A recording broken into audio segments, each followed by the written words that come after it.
And I remember the last time she called God George. So I don't know who she's going to call, what nickname she has planned today.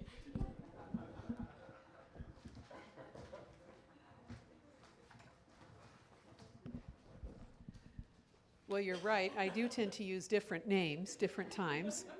And as David and the band were playing this morning, that last song, Infinite Possibility, my own personal name for God, and this is the one that I kind of, I was not a happy church-going child. I'll just lay that out there so that you can all just know that about me.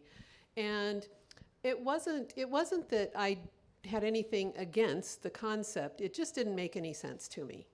So the hardest hurdle really for me when I actually came into recognizing that there is a spiritual basis to life was like, okay, so what do I do with that anyway? And, over the years I tried different things, and whatever name you use, just to put this out there is fine. But the one that I actually landed on that really truly resonates with me, and I will admit it's a mouthful. It's the realm of infinite possibility.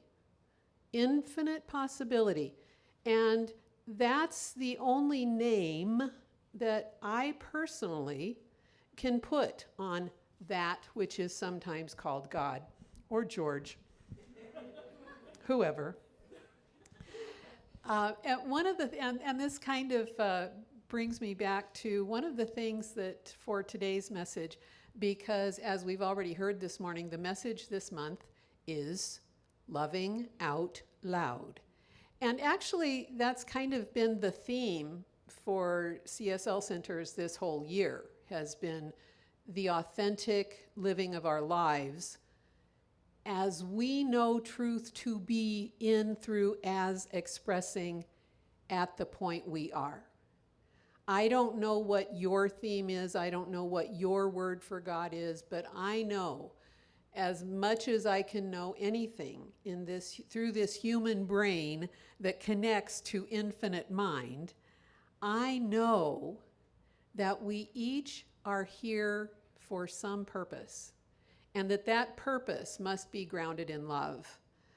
In nearly anything, I don't think any spiritually based path on the planet would argue that thing that goes by so many names is love.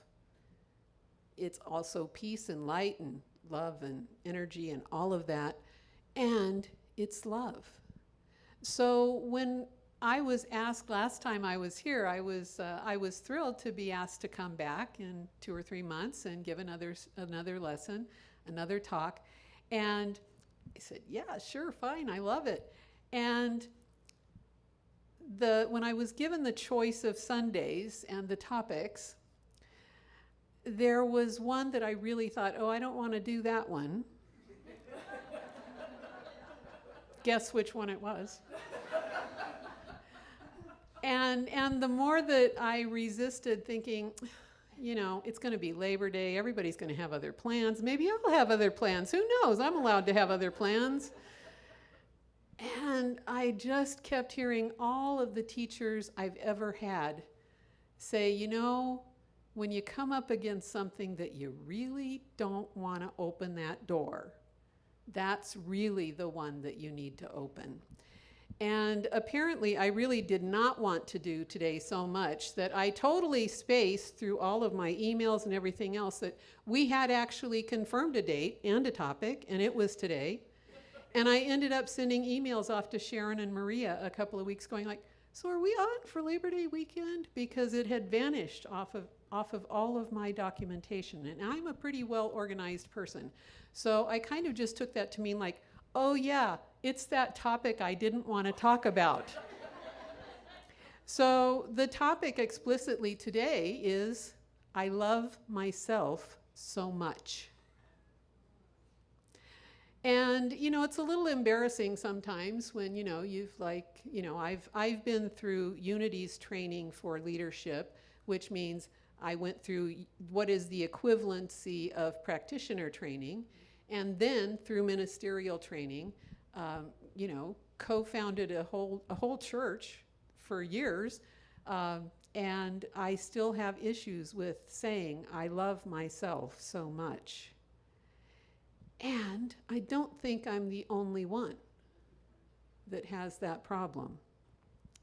So for those of you who may be new to New Thought, and I don't normally begin this much at the beginning, just because normally, there's probably not really a lot of people in here today who just chose today as the day that I'm going to walk away from traditional church and attend this service.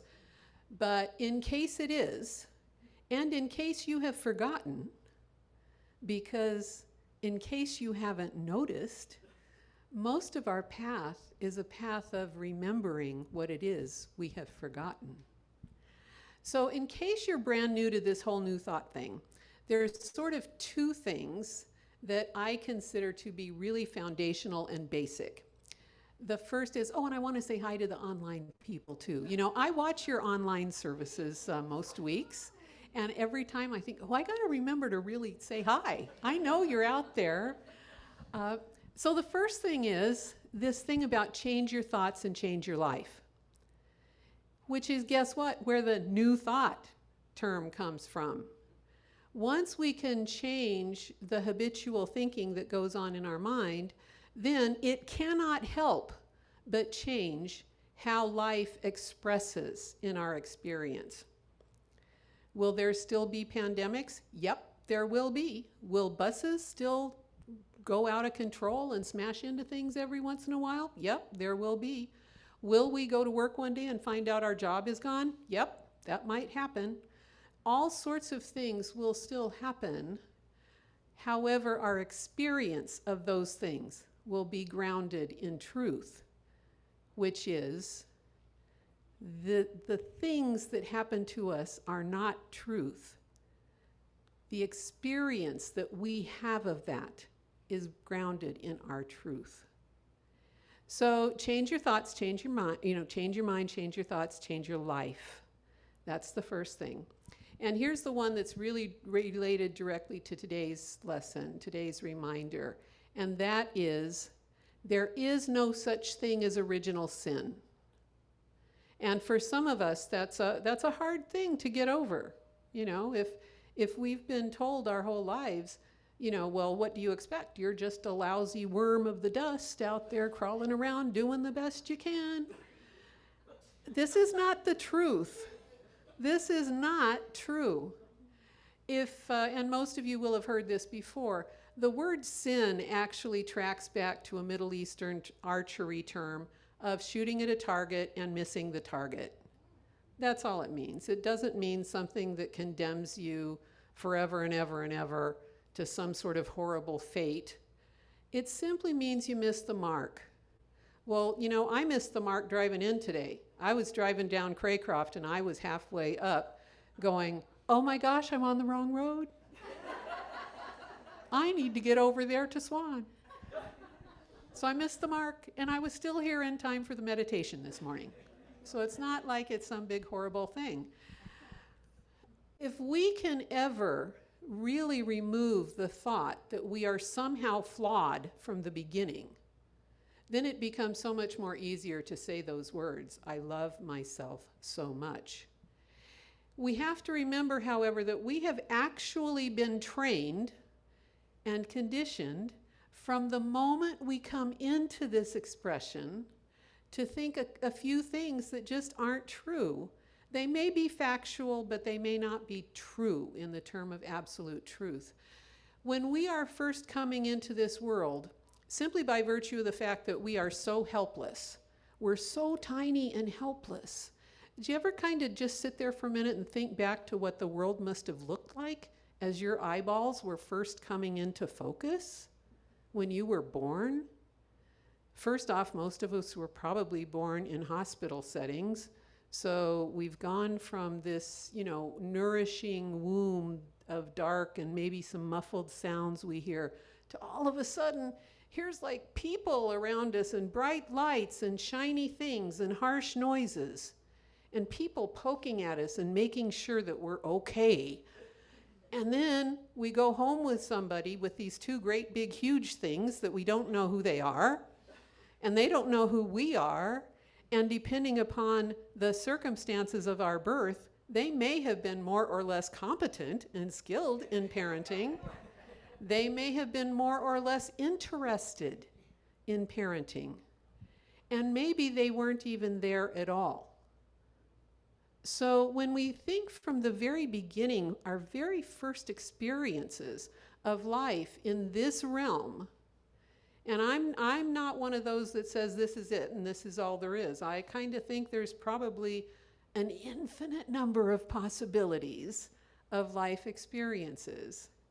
So we come here and we're these tiny little things. We're all wrapped up tight and swaddled. We can't really move our arms or our legs. And if we tried, we couldn't do anything with them. And the only thing we can do when we perceive a need, like being hungry or cold or whatever, the only thing we can do is we discover we have a voice that can make noise. But we can't seem to really communicate any further than that. So we begin having this experience from the moment we come here of whatever it is we need, we are having to somehow cry out in some level of need and want and lack, and just hope that someone or something outside of ourselves will respond. If we're hungry, we haven't had to like order meals off of a menu for the past time and, kind of figure out what that's all about. So we are very conditioned from the moment that we arrive here in thinking that everything we need and everything that is good is going to have to come from outside of us. We need other people. Once we figure out who they are, those are those people, they're always around. And then there's this one who's around sometimes, and maybe there's middle-sized ones that don't seem to like us very much. And then every now and again we get in this thing and we go to a place and a doctor probes us again and checks us out and maybe pokes us with needles and things like that. The world starts seeming from our very beginning like a kind of treacherous, scary place. If we're lucky. And I say if because I have learned that a whole lot of people did not have the same parenting that I had. I happen to be very, very blessed and be born into a family to people who not only loved each other, but loved us. Now, were they really unskillful in some ways? Yeah. I will just say, like, anything I know about handling money comes from thinking about what would my dad do and doing the opposite. So we come up with these lessons that are constantly reinforced that A, we're at the mercy of someone else, we're at the mercy of outside conditions, that we don't really know how to communicate. And sometimes we get the message, whether it was well-intentioned or not, we end up with the message that somehow, if we're not careful, maybe we're not really going to deserve the good things that we need in our life. Maybe we kind of get the message, even though our parents meant it all for good. My sister and I shared a room, and, my mom finally gave up and just said, you know what, if the house ever catches on fire, you guys need to know there needs to be a path to your beds. Because I'm not going to take responsibility for it. And I'm just going to say my housekeeping skills have not increased a great deal. But, I have other talents, we'll just put it that way. So we get this message that maybe we're not enough in certain things. Maybe we don't really deserve love. Maybe we start watching Saturday morning cartoons and we find out that, if you have this kind of cereal, you'll be more happy. Or if you get this kind of toy, you'll be happy to infinity and beyond. Whoa, who doesn't want that? And we also get the message sometimes that we are too much. My aunt, I don't remember this, but my aunt has told the tale so many times about the time that my mother wrote her a letter and just said, "I just wish Nita would not talk quite so much." And in fact, at the time that she was writing the letter, she said, "I just tried to make her think we're playing a game and showed her where the hands on the clock for 5 minutes for no talking." And then a couple sentences later, she said, "This is the 4th time she's asked me if it's time to talk again yet." So maybe we're too much. You know, we're too much this, we're not enough that. We get a little older. We see the popular people at school, which I was not one of them, I assure you. And we start thinking, well, their lives look so good. Their lives look so much cooler. They have better clothes than I do. They probably didn't buy their clothes at the Goodwill store, and does everybody know I bought my clothes at the Goodwill store? And that we end up thinking there's something wrong with us. And because our norm is not really to go around discussing things like this with our friends, in my group of friends, it was just like who had the coolest Barbie dolls. I kind of pulled off making my own Barbie doll clothes, just because people knew, well, Nita's an artist. She does all that weird stuff anyway. So I could kind of get away with making my own Barbie doll clothes, but it was because I didn't have any money. I didn't get an allowance. And half the time when I did get an allowance, my dad would ask to borrow it back. So we see other people's lives, and this has only become so magnified in these days of Facebook and Twitter and Instagram. I don't do Instagram. I don't even do Facebook anymore. But I can just assure you that in my experience, there are very few people who just get out of bed, snap that picture and go, "Hey y'all, it's morning." And they're still with their hair all frazzled and no makeup and this and that and the other thing. We have it reinforced that everything we need has to come somehow from someplace else. Because somehow there must be something wrong with me. There must be something at the core of me that is not right, that is not perfect, that is not whole and complete and necessary and all of that good stuff. Because if it was, why wouldn't my life look like that? So when we come upon an intentional practice of saying things like, "I love myself," this can really, really be difficult for us. I suspect a lot of you may have just over your journey during your spiritual path, you've probably been in workshops or classes where you had to look in a mirror into your own eyes and say things like, "I love myself." And how hard is that? How hard is that? Because somehow we feel like we know. You may look at me and think I have it all together. I may look at you and think, oh, you have it all together. But we each know of the huge, not minor little missing the mark instances in our lives, but of the huge, huge, earth-shattering, shameful things that we have done along our lives. And I don't know anybody who has grown up and managed to avoid feeling shame around something. When I was very little, I was getting on a school bus one day and I was wearing those awful galoshes and it was Southern California, and when it rains there, mostly you just get mud. And so my rain boots got stuck in the mud while I'm trying to get on the school bus. And I know I was somewhere between kindergarten and 2nd grade because of the house we were living in.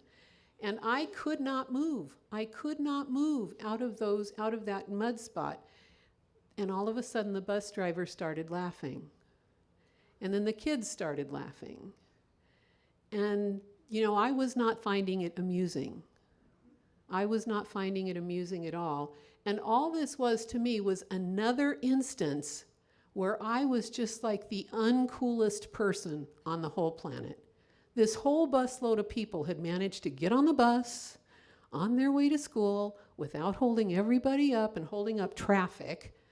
You know, this was quite a few years ago. So Highway 39 in California, Beach Boulevard, was the road in front of my house. Well, it's like an 8-lane freeway now, but so not only was I keeping the bus held up, but all the traffic behind it was stuck because I could not move out of that mud puddle. Well, obviously at some point, you know, I just took my feet out and then I had muddy feet all day and the whole thing. But those are the stupid things. Here it is, you know, I will be 70 years old in a very few months. And this still is in my head as an experience, somehow validating the notion that I am basically incompetent in the ways of the world. Now, does the adult grown-up me know by now that, you know, listen, you were doing the best you could, as we just heard. We were doing the best we could. There was nothing about it, you know. Why didn't the bus driver get off of that stupid driver's seat and come down and help me get on the bus? You know, apparently my mom had started walking back to the house and just noticed the bus was there. And she started just yelling at the whole bus. She was just yelling at everybody about it, you know. Don't just sit there and laugh at her, you know, help her get out. And so even though there was a person who was willing to advocate for me, in my mind, this was just further proof. And you know, we all have these stories, we all have these things, and we don't have to go back too far to have the last instance that we did something goofy, that we kind of had to really remind ourselves. So this issue of living authentically, which has been the focus for this whole year's theme, and reaching a point and authentically stand in our truth and say, you know what, I am enough. I am whole. I am complete. I know that I am uniquely necessary for some purpose in this world because otherwise I would not be here. There are no wasted parts. So even though this little, you know, 5, 7, 8, 12, 15, 17, 27, 37, 45, 59, 68-year-old person still lives inside of me, we have to remind ourselves that's just the story. That's just the story that we have made up. It's based on some sort of evidence. You know, we have seen, yes, I really did get stuck in the mud. Yes, this really did happen. Yes, I really did do that stupid thing. Yes, I really did not have that, or I really didn't do that. So yes, the facts of the narrative are factual. The timeline is factual. But the conclusion that I draw from it is so far from truth. The truth is that we are each unique, divine expression of where the infinite realm of possibility is, that somehow comes into expression as each of us, just like it has come into action through the giraffes and the rhinoceroses and, you know, your favorite puppy dog and, you know, the cat that lives in the neighborhood and somehow comes visit you every day when you want to meditate.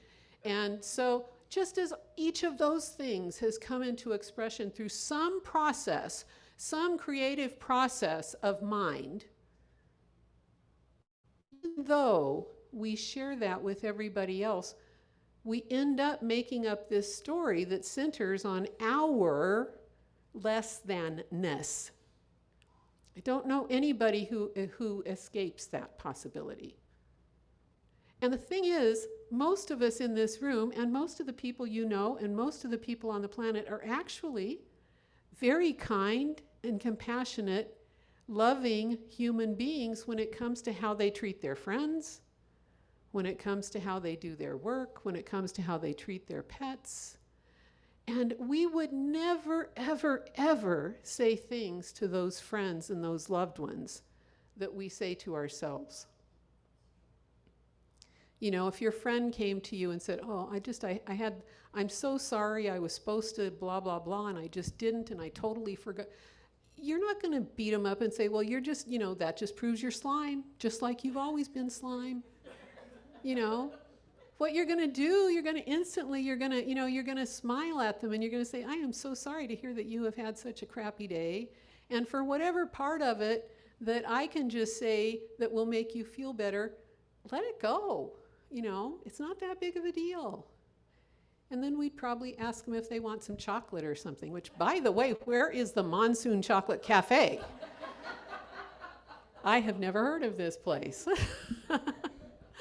So anyway, I have no magic pills to give you. I have no magic wand.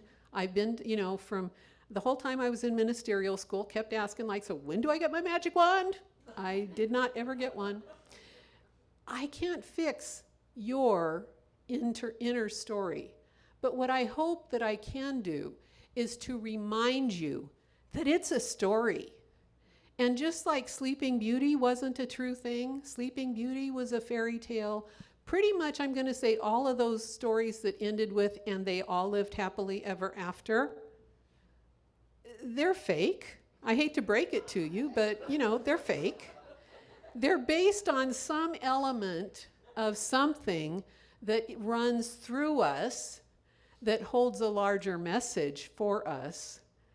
And they may have even factually happened a time or two.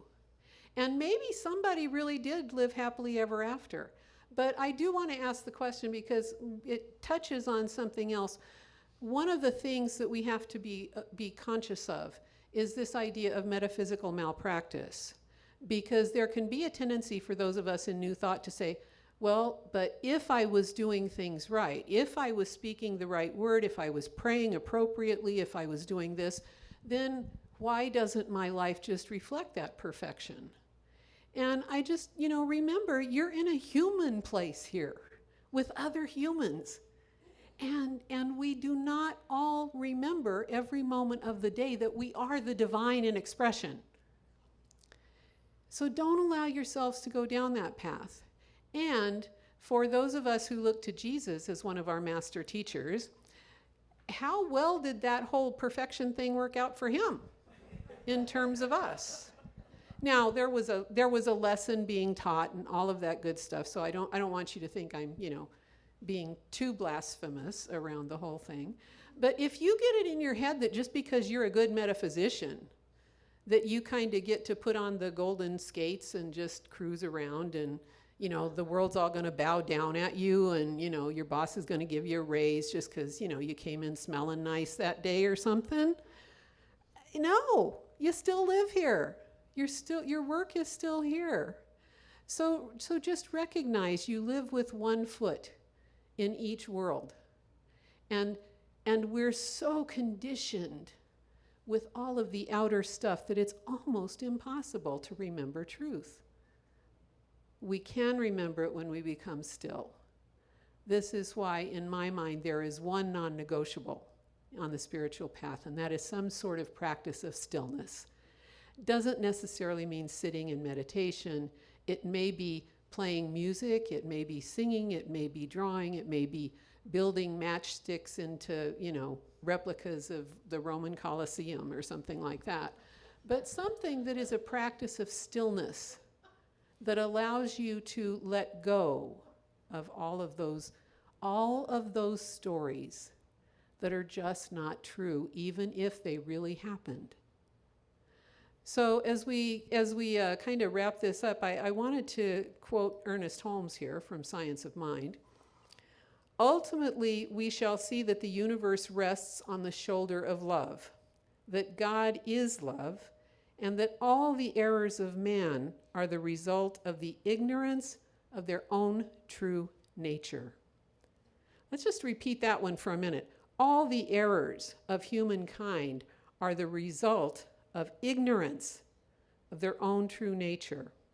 An evolved soul judges no one, condemns no one, but realizes that all are on the road of experience seeking the same goal, and that each must ultimately find their home in heaven. And so we are assured of success. We're assured of success the moment, I don't even know when that assurance happens, but at least we know that from the moment that we come into this world, our success is assured. But we have to do the work of remembering. So thank you all for doing what it took to get yourselves here today.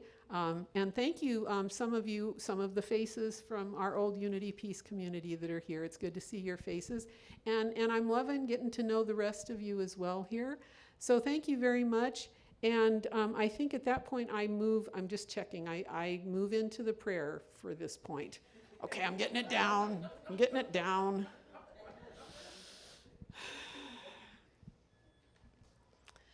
So again, let's just allow ourselves a few breaths. Just as we began the morning with breath. The breath is one of the only constants. Our heart beats, our breath breathes. The fact that our breath and our heart and change are really the only constants from the time we come into this expression of the divine until the time we move into our next expression of the divine. So in this moment, perhaps begin by just thinking of or envisioning the face of a loved person, pet, a space where you feel held and safe.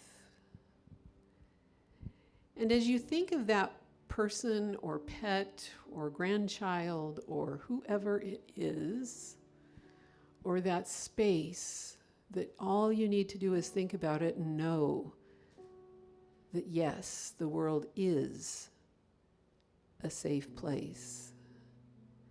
And we see the love in that other, who is not really other, but simply another expression of the divine that we are as well. And so we allow ourselves to focus only on the love that is always present.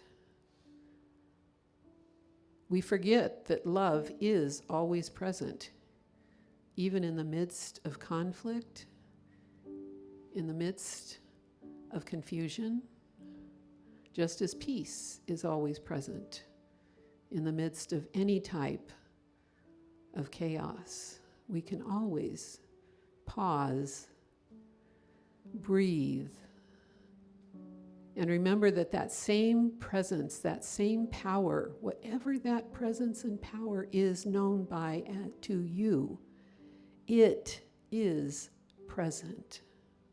And that there is an order to the universe. Order may look a lot like chaos as it's beginning to unfold, but then we look back and we go, it really couldn't have been any other way, and this is perfect. And so I invite you to try out in the silence of your own mind, saying those words, I love myself so much. And as we cultivate that love in our own hearts, and we feel that love growing and expanding, we allow that love to go out from us. And we remember that Source is not outside of us. What we need is not outside of us. We don't need to beg.